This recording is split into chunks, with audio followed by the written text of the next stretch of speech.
কি খবর তোমাদের? তোমরা কি ভালো আছো? তোমরা কি খোঁজ খবর পাইছো? এই যে দেখছো এখন কি সিদ্ধান্ত হয়েছে, তুরস্ক, ইরান, পাকিস্তান এই যে মিলে এখন কি গঠন করতে চাইতেছে ইসলামিক আর্মি।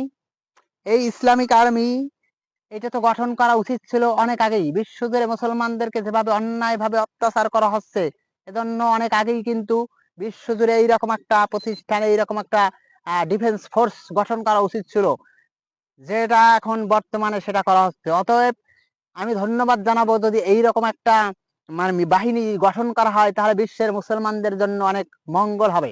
কারণ মুসলমানরা বর্তমানে ইহুদি খ্রিস্টানরা যেভাবে তাদেরকে অত্যাচার করতেছে, এজন্য এইরকম একটা আর্মি বাহিনী গঠন করা অনেক আগেই উচিত ছিল। ঠিক আছে, এই জন্য আমরা তুরস্ক, ইরান, পাকিস্তান, ঠিক আছে, যারা এই দলের সাথে সংযুক্ত হবে তাদেরকেই আমি স্যালুট জানাই, ধন্যবাদ জানাই। ভালো থাকবেন, সুস্থ থাকবেন, খোদা হাফেজ।